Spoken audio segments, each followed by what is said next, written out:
73 subscribers, 10 vids. Yeah. It's not a full. It's just a hobby. I'm not really investing the most time I should be into it.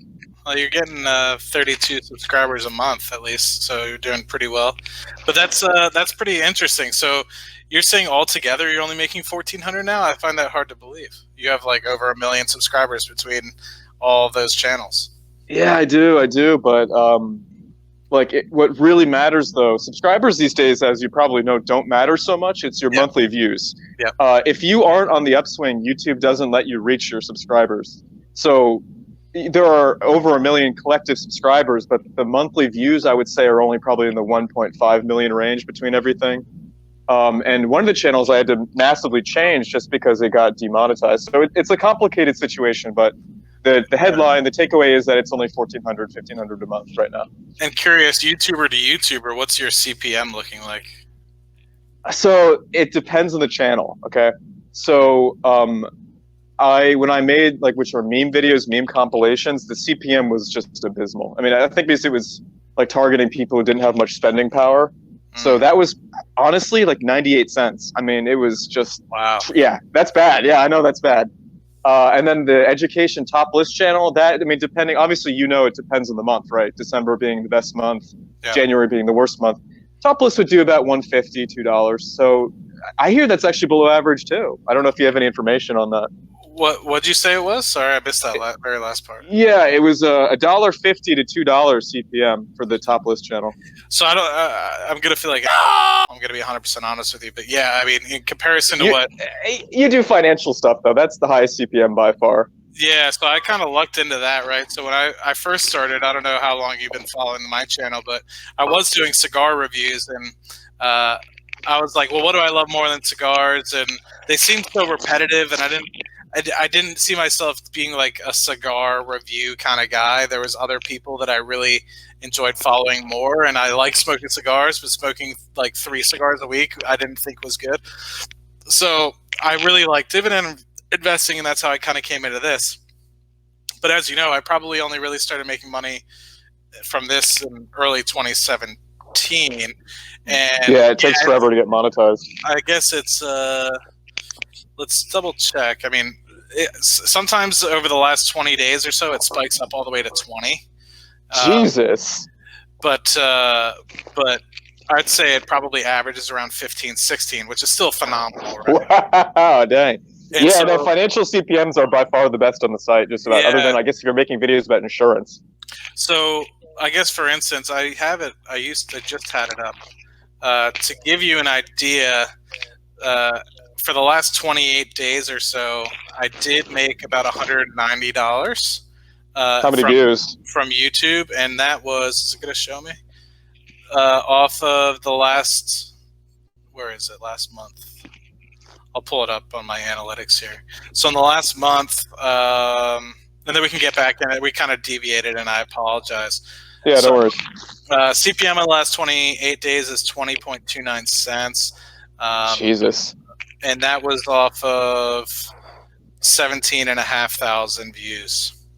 So that's, yeah.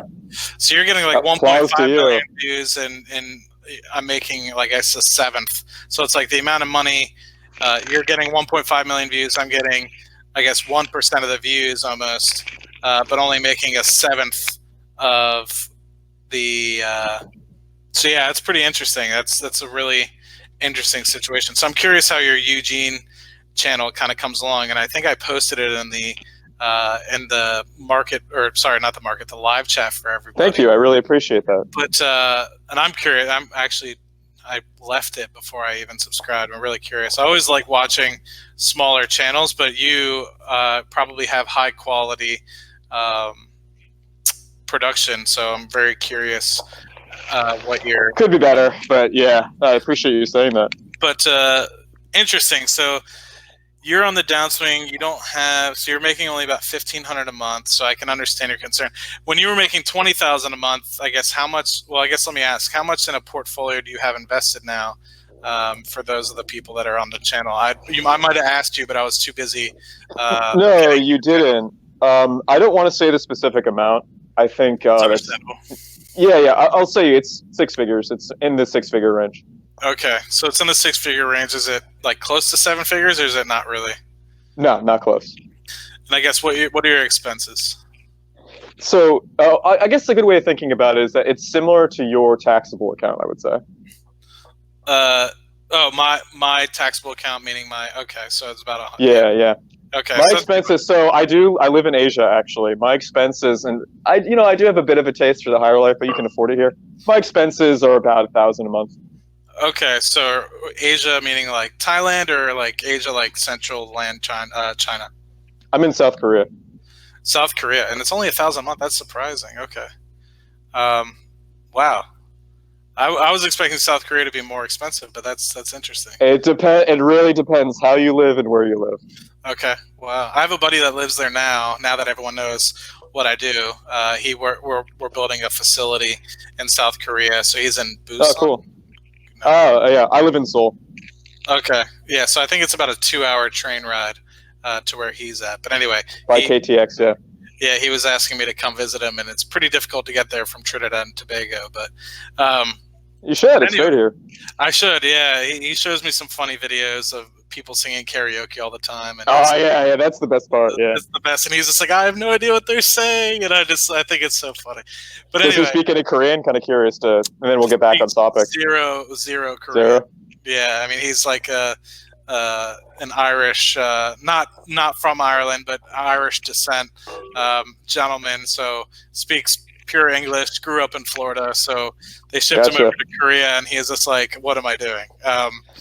But anyway, back to you. So that's interesting. So your expenses. I'm sorry, I kind of missed that part of it. So what is like your monthly expenses? Is it like 2,000? Right. So no, you said 1,000.